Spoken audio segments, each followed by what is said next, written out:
We Won't Fly. I'd like to take this opportunity to thank the Manhattan Libertarians. It's an excellent opportunity for me. I'm really pleased to be with you. I've been a fan of this group since the great cigarette giveaway and Guns for Tots. So, I mean, if you can't have fun promoting liberty, then what's the point? So it really is great to be with you. I have a few prepared remarks, and then we'll take some questions. I'm going to briefly describe We Won't Fly and some of our activities that we've had to promote dignified air travel. But what I really want to talk to you about is really how the TSA's blue-shirted tyranny has handed us an opportunity to promote freedom. So what I want to talk about is maybe how we can use the TSA to do a little bit of a libertarian judo. In judo, the idea is to use your opponent's inertia against them. So I'd like to show how the TSA's heavy-handed blunderings have handed us a tool to teach libertarianism to the masses. For the past decade, I've been involved in all sorts of libertarian activities. I mean, we take on the Federal Reserve, the IRS, the drug war, the war machine, eminent domain, you know, you name it. I've been a libertarian candidate for two times. I've helped a lot of other libertarian candidates. With all of these activities, my goal is always the same. It's to promote libertarianism, to teach people about our solutions, and as my activism has developed, I've tried to get closer to the root. I'm like, where is the source of the problem? How do we get closer to it? And I believe that root is the actual belief in illegitimate authority. This is what Larkin Rose calls the most dangerous superstition. And I really think he hits it on the head. It's this belief in authority that is really the source of our struggle. So I'm drawn to anything that helps expose the fraud that is commonly known as government. Anything that shatters this myth that a monopoly of force is a good idea, I'm all for. So often our education process begins with educating folks about what the government is actually doing. I have a good friend, he's a libertarian too, and he was shocked to find out that the United States has the highest incarceration rate and the most number of prisoners of any country in the world. And he didn't believe this until I actually showed him the statistics. You know, how many of our friends and family and co-workers, you know what the government's been doing in the Middle East for the past 60 years? How many people can tell you how many victims the FDA has had? People dying because life-saving drugs have been banned from the market. How many people know about unemployment caused by minimum wage? Many people are absolutely oblivious to the most egregious acts committed by this criminal gang that calls itself the government. So it's no wonder that after 12 or 16 years of government education, with the full support and reinforcement of the corporate-controlled media, that libertarians are greeted with skepticism. I mean, we've heard it before. Without the Food and Drug Administration, we'd be drinking lead-based smoothies and eating rat meat. Or without the Federal Communications Commission, we wouldn't have cell phones. Or without federal highway funds, we'd be driving on dirt roads. Without Al Gore, we wouldn't even have the internet. So it takes a fair amount of explaining for us to show how these bureaucracies have the exact opposite effect of their advertised features. So our best arguments are often dismissed, often without even the courtesy of a counter-argument, because the pro-government view is just considered self-evident. Our society is largely conditioned to accept any government program at face value, even if people see that it isn't run well. One reason for this phenomenon is that most agencies are out of the public view. The old media regularly regurgitates their official press releases, and maybe with the exception of the post office and the IRS, most Americans have little direct interaction with the alphabet soup of federal regulatory monsters. Look at marijuana prohibition. I mean, millions of people are kidnapped in this country every year for that. The so-called war on terror has slaughtered hundreds of thousands of innocent people. The Federal Reserve plundered trillions of dollars. As atrocious as these things are, one reason they exist is because they're largely out of view, or the victims are far removed, or the criminals are far removed from the crime scene. So there is one government department that is noticeably different, and that is the Transportation and Security Administration. They just can't hide from their own criminal behavior. Their evil deeds spread like wildfire on YouTube, and no amount of official Orwellian newspeak can negate what Americans are seeing and feeling firsthand. The victims aren't criminals. They're not suspects. They're not greedy corporations. They're not dangerous raw milk providers. They're just millions of people just like us, and it's happening in plain sight. And the victims are coming from all walks of life, and they're victimized. It's in plain sight by people in government uniforms, and this makes the TSA sort of a unique window into the inner workings of the government. When George Donnelly and I started We Won't Fly last fall, we had no idea what we were getting into. It started like so many of our operations. I was pretty sure we'd make a stir in Philadelphia. I expected, a little bit of obligatory press, and really what I wanted to do was just raise awareness and maybe slow down the scanners coming to Philadelphia International Airport. I was inspired by folks like Michael Roberts, who you may know. He was the courageous pilot. He was a courageous pilot who walked off the job rather than submit himself to the scan or the groping. And this was a big sacrifice for him. With a lot of kids, a homeschooled dad, and I thought, wow, if he has that principle, if he can make that sacrifice to demonstrate the right course of action, I'm like, that's great. And so it made sense as a strategy. So we planned a day of action, and this later merged into the National Opt-Out Day. But then something kind of weird happened. The public was overwhelmingly supporting the libertarian view against the new TSA procedures. So I'm not used to that. As libertarians, it's kind of weird. In fact, I had to pause and reconsider my position. We're so used to defending the minority view. The libertarian argument against the TSA has been out there the whole time. I mean, we've had incredible writers like Becky Akers, Jacob Hornberger. I mean, these guys have come out swinging against the TSA since day one. So the libertarian argument has been out there. But when the TSA stepped up their scope and growth operation last fall, it took off on YouTube and Facebook and Twitter and Reddit. Suddenly, the true nature of government was laid bare for all to see. There was no longer an abstract warning of potential abuse. This was normal folks were begging libertarians now to come protect them from the government. And that is why We Won't Fly took off. Mainstream media started calling us for commentary, and they're still calling. I mean, for media-starved libertarians, this was literally an all-you-can-eat media buffet. So it was a great opportunity. This web explosion blossomed into an old media explosion. As an example, we were having an informal sign-making party before Opt-Out Day. It's the kind of thing we would do, any libertarian group might do. We gathered at a local bar to make signs. And, we had to put it out on the meetup group, but there was no press release or any kind of, real promotion to the public. And then our local Fox affiliate says, hey, can we come down to that? I'm like, sure, why not? Next thing I know, CNN says, we'd like to embed a crew with you for the entire night for your sign-making party. Okay. So, that's just for making signs in a bar. George and I did literally hundreds of interviews for several weeks leading up to Opt-Out Day.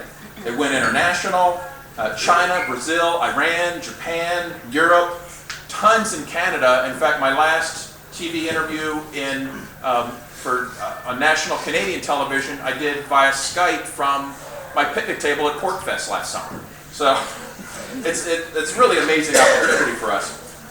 My wife Christina, she's a good sport, but when the TV crews were coming to the house, she got a little bit concerned.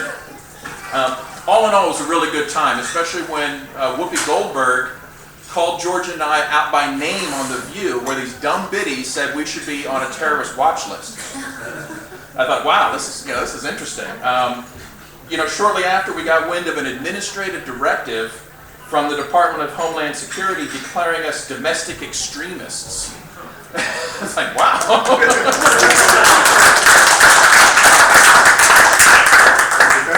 That's no fun. Well, yeah, exactly. And I didn't even know what a domestic extremist was. I'm thinking about somebody that vacuums really hard. So, anyway, I think there's a lesson here for libertarians, and that I think you might need to temper your message for a mainstream audience. We don't advocate TSA reform or tweaking TSA procedures or better training for TSA people. We don't think there's a better way to grope children. We don't think that only certain ethnicities should be searched. We advocate for dignified travel for all. And that means calling for the total elimination of the TSA.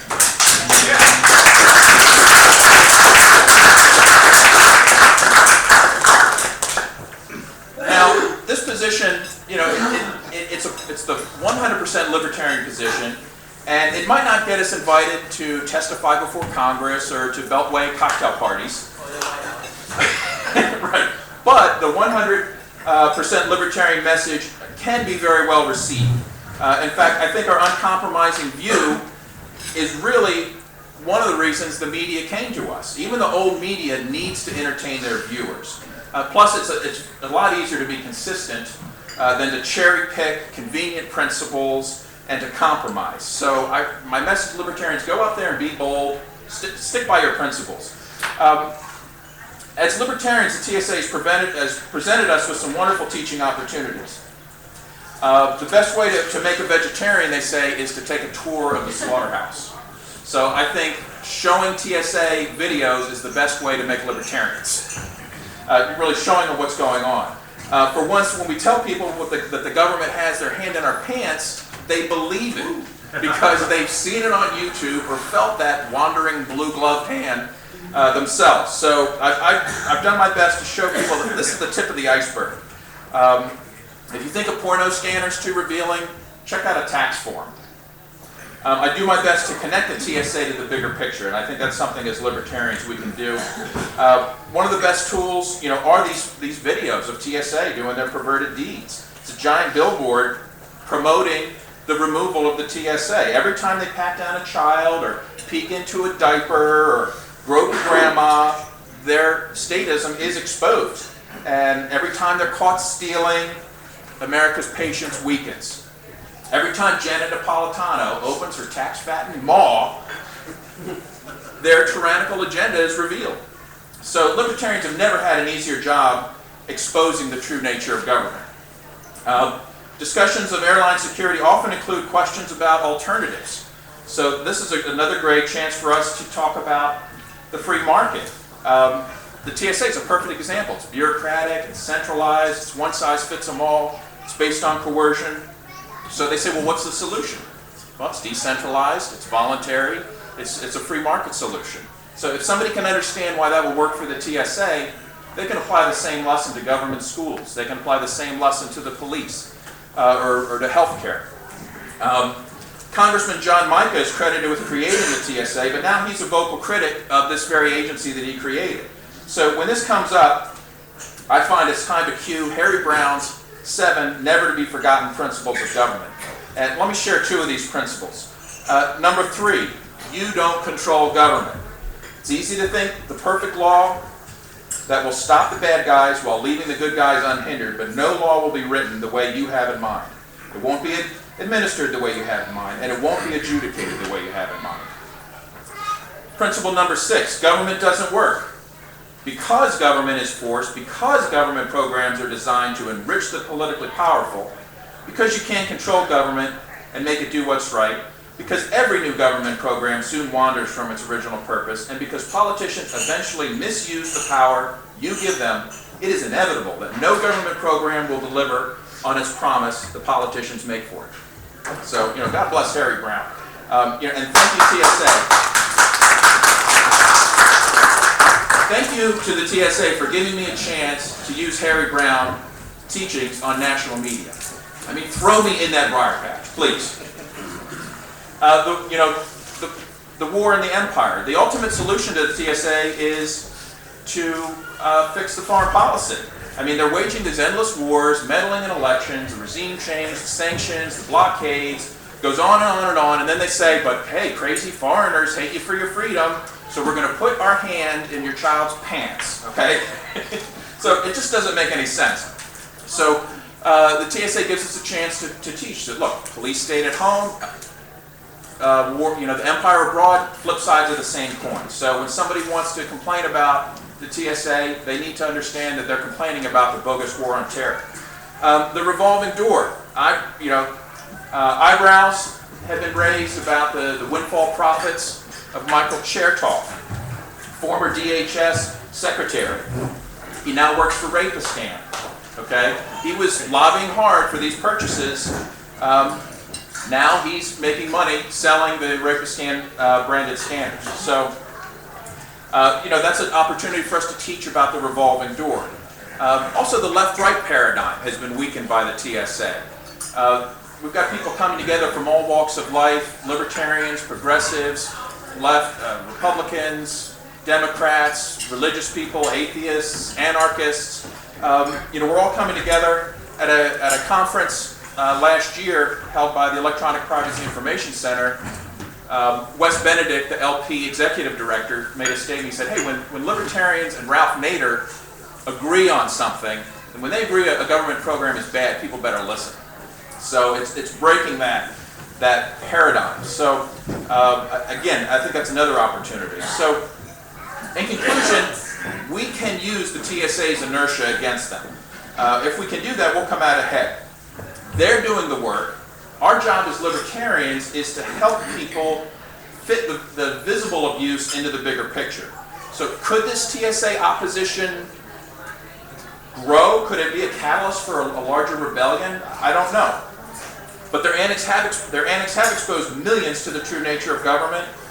The false left-right paradigm has been weakened, and many Americans have reached the limit of sufferable abuse. So as we bring down the TSA, we're tugging on the strings of the empire, and eventually the entire tapestry may unravel. So while we curse their outrageous actions of the TSA, let's do what we can to make sure that this becomes a key historical tipping point. So I think we're out of time. I don't know, do we have time for any questions?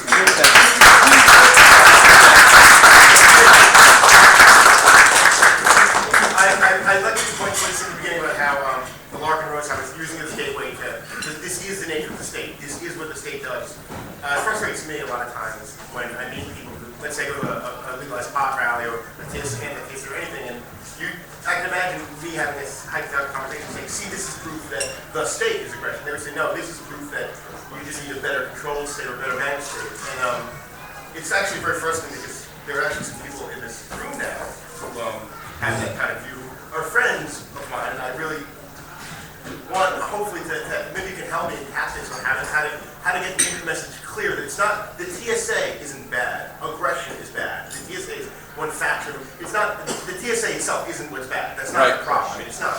The problem is the state. Evan, let's get to the question. How can you maybe help me come up with ways to really hit the nail on the head, not end up with a minute, for example?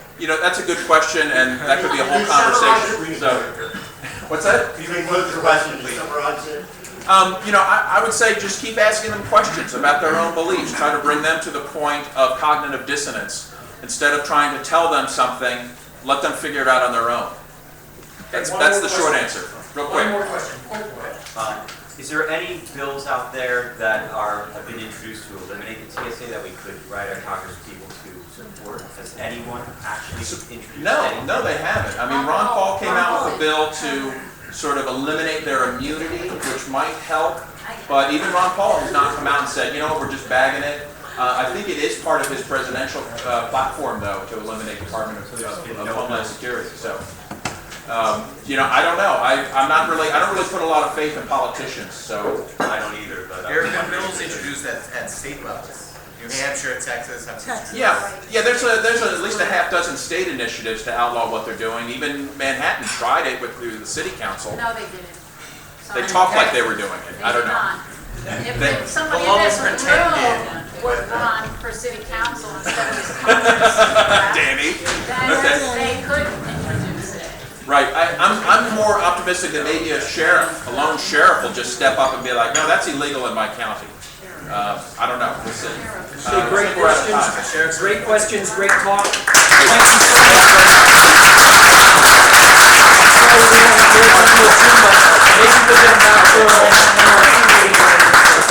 Maybe we'll get back for our next speaker is Carl Ober from Foundation for Economic Education.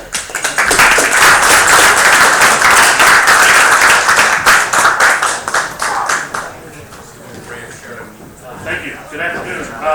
First of all, I'd like to thank the Libertarian Party, the Manhattan Libertarian Party, and in particular Mark Axon, for inviting me here today. Mark and his wife have been longtime friends of my organization, and I'm very grateful for that. I'm the Executive Director of the Foundation for Economic Education, FEE for short. We are one of the oldest free market organizations in the United States, founded in 1946 by Leonard E. Read, author of the famous I Pencil essay, which there are a bunch of over there. You don't have it, you guys definitely want this. The point of the organization was to study and advance what we call the freedom philosophy. For young minds interested in the introduction to free market economics and its foundations in the broader philosophy of individual liberty, the Foundation for Economic Education is the best source for inspiring content, programs, and community. FEE is not an academic or a political organization. Instead, our focus is on making the economic, ethical, and legal principles of a free society widely accessible, I should say, easily understood and energizing to young minds. We do this by delivering content that is substantive and thoughtful and forms most convenient to our customers, in-person seminars, lectures, web-delivered content, printed material in books and magazines, such as our monthly magazine, The Freeman, which is also available over on the table, and networking opportunities. At FEE, young people and the educators that work with them will find an exciting and optimistic introduction to the Austrian and classical liberal traditions in free market economics, as well as the opportunities to connect with other young people in free market organizations around the world. Now that was a bit of a commercial for FEE, I admit, but it reaches at why I came here today, and I think it meshes nicely with what Jim just said. I came here to talk about principles, and I think that's what he was talking about as well. The Libertarian Party calls itself the party of principles. FEE is focused on educating, inspiring, and connecting people with the principles of a free society. All of us today, whether candidate, party member, or just visitor here today, must always keep our principles in mind, especially after the election. Regardless of who gets the nomination or who wins, all of us should commit ourselves to creating a freer society.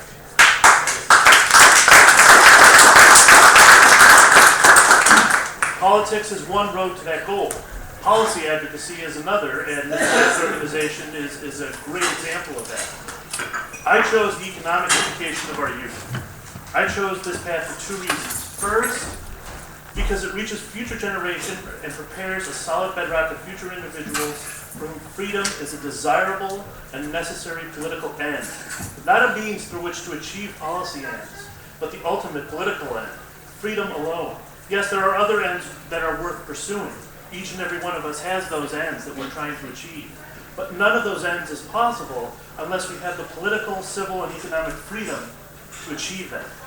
That is the vital distinction between libertarians, whether big L or small l, and the rest of the political spectrum. We realize that the pursuit of happiness promised by the founders is only the promise of a pursuit, and is only possible with those freedoms and rights. Rights, which, by the way, we hold whether or not the government gives them to us or not.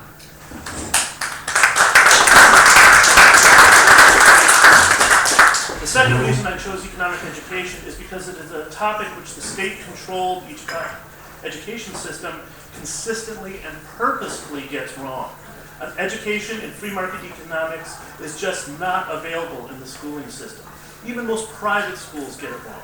Not only are they biased against a free market, thanks to the top-down flow of nationalized education dollars, they are also mired in an unexciting, math-heavy pedagogy which dooms students to abstract blandness, totally removed from what economics actually is, the study of human action, the study of how people act when they have a goal to achieve.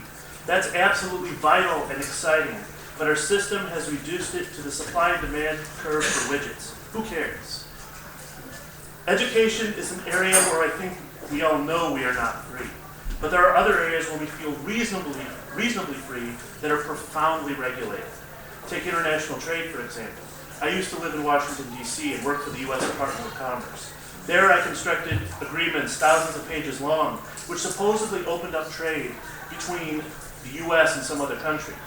But remember that countries don't trade. People and companies do. And that it doesn't take any government interference for a buyer in the Philippines, for example, and myself to come to an agreement. True, a contract may be required, but we can get there on our own.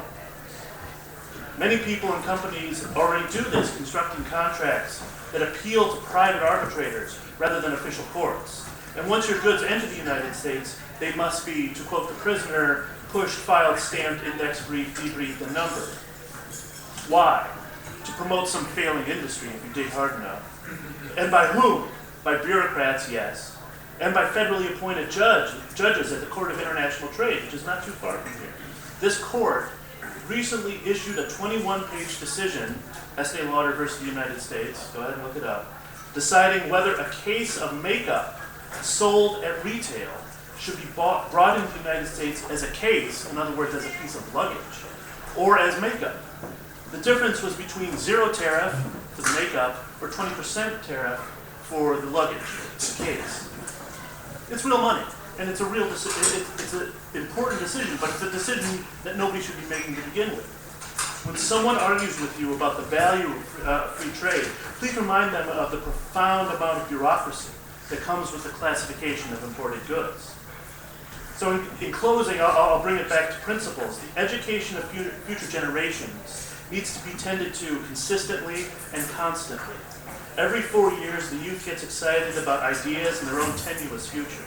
But after the TV cameras are turned off and the debates are over and the final vote is counted, many go back home and just sleepwalk through the next few years. Regardless of your style of engagement, let's not let that happen again. Stay involved, stay focused, and we can make this a free world. Thank you.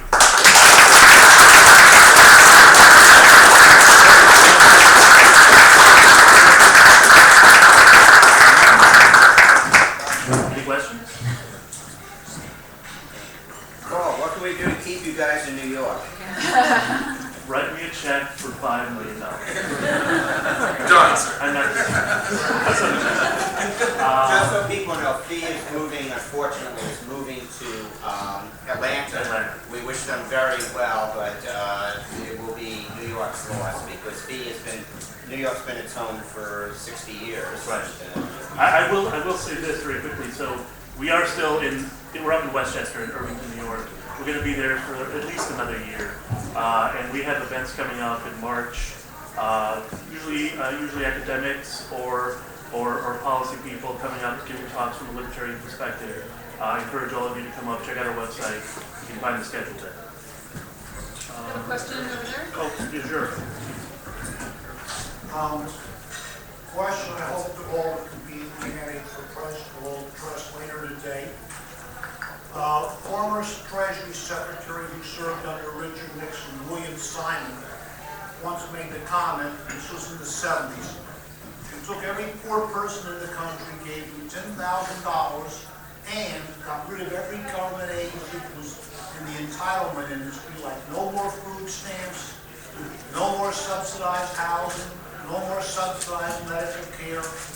The government would spend a hell of a lot less, and the poor would be a lot better off. This would be advocating this would make it harder for, quote, the left accuse the libertarians of being indifferent and callous toward the poor and the less fortunate. It would involve some taxes, because there's a negative tax, or it would get rid of what, it would send the nanny state minions running for the hills. And I would like to know your take, and later on, when the competing candidates for president get up and make their case, I'd like to hear their take. Well, I would just say that fee in general doesn't take specific like policy positions, but we are a libertarian free market organization. That's the kind of proposal that I think, and I believe Milton Friedman make a similar proposal with negative income tax. That's the kind of proposal that I think would be very interesting, and I'd like to see somebody make it. But there's nobody out there, as far as I know, making any kind of specific proposals like that right now. Yes.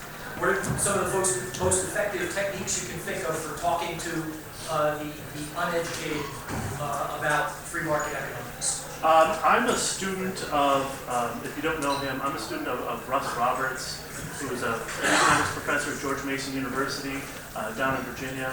And he makes his living as an academic trying to basically convince statists that they're wrong. And his most convincing tactic is something that actually Jim mentioned as well, is don't tell them what you want them to think. Just keep asking them questions till they get to the kind of the ad absurdum point where they can't rationalize what they're talking about anymore. Talk about aggression. Talk about things like that, general principles, and say, okay, you're against aggression, well, what about this, what about that? And they keep having to go back and thinking about what they've just said until, hopefully, over time, it's not going to happen the first time. It's not going to happen at a cocktail party. It's water on a rock. It takes a long time, but it can be done. Yes. I was just wondering what your website was and whether you have actual online courses, or is this more of a how are the courses presented? So it's fee.org, fe.org. And right now we have a couple of options. We have what we call Fee TV, our summer lectures for high school and college kids. You can basically watch those lectures. They're about an hour long usually. And we have hundreds of hours of those lectures. We also have, obviously, the Freedom Magazine archive all the way back to 1952. So you can read that. We also have a number of books written by Leonard Read, Henry Hazlitt, Frank Chodorov, all these people that were kind of icons of the libertarian movement back in the 40s, 50s, and 60s. You can read all that. As far as specific written courses, we don't have anything like that yet, but we are working on putting those together using our other resources, our articles, our videos, and kind of putting them together as units. Yes? Carl, is economic libertarianism essentially, in an age of statism, in conflict with human nature? I mean, every poll I've shown shows people supporting libertarian views. But when you say, well, you give up your mortgage deduction, or you give up your government check, the things that can drive people into supporting statism. I mean, I don't think it's against human nature. I think it's against our tendency towards immediate self-interest. In the sense that if I've been bribed, I have a long-term interest, and I could get rid of that, and we could all be better off. But it's easier. We're also very lazy. I think that's more human nature than we're lazy in the sense that if I have a mortgage deduction, I don't want to give that up. It's easier for me to keep it. It's easier for me to keep state enforced health care. It's just why would I make my life that little bit harder? And I don't know. I can't say that I would be better off. Me and you know would be better off. Most of the people in this room would be better off. But I can't prove it to them. I can't prove it to them because we've never tried it. So it's very difficult to ask people to make that leap of faith. We have time for maybe two more. Yes, sir. How do you get past that red and pink wall of ignorance that protects high schools, middle schools? I mean, these are all unionized teachers who are, who want to protect the Keynesian and socialist viewpoint? How do you get inside the schools to teach kids? I'll tell you this, from a fee perspective, I leave that to the school choice people and all that. I don't play that game. I think that would be beating my head against the wall. I go out to homeschool kids, homeschool parents, private school kids, and basically say, come to feed, we'll tell you what's really going on, we'll put you in a room for a week, and you'll get all these awesome professors in front of you, you'll be excited, and you'll go out and be an exponent for liberty. If I paid my people to go and try to get into a public school, forget about it. There's no way, absolutely no way. How many students have been through your education program? Well, since we've started, it's been about 15,000. But what right now, what we're doing is we have 7 week-long seminars in various places up here in Irvington, Atlanta, Utah. We kind of spread it around the country, and we do about 100 kids per seminar, 7 seminars. So we're educating about 700 kids per year, and getting them out there, and not only just giving them, we're giving them Hayek or Mises and Henry Hazlitt and all these other folks, but we're also teaching them how to talk, how to communicate, how to be exponents of liberty, not just the rules, not just the knowledge.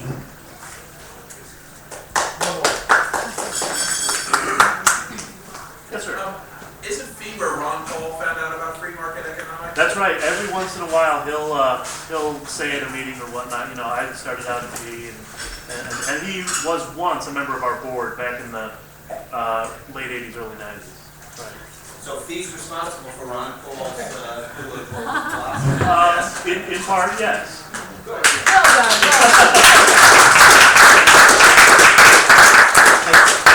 Thank you so much. Thank you very much. Everyone has lots of literature from fee and pick up the phrase. We're going to take a couple of minutes to just check out mics, etc., and invite our candidates up to the tables, and then we'll get started with our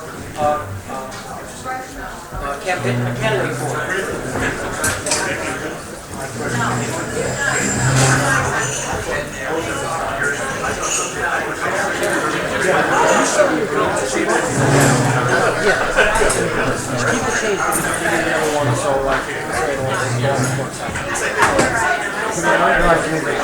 Oh, thank you.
come back here for the question?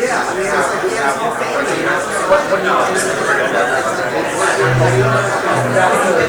That's what we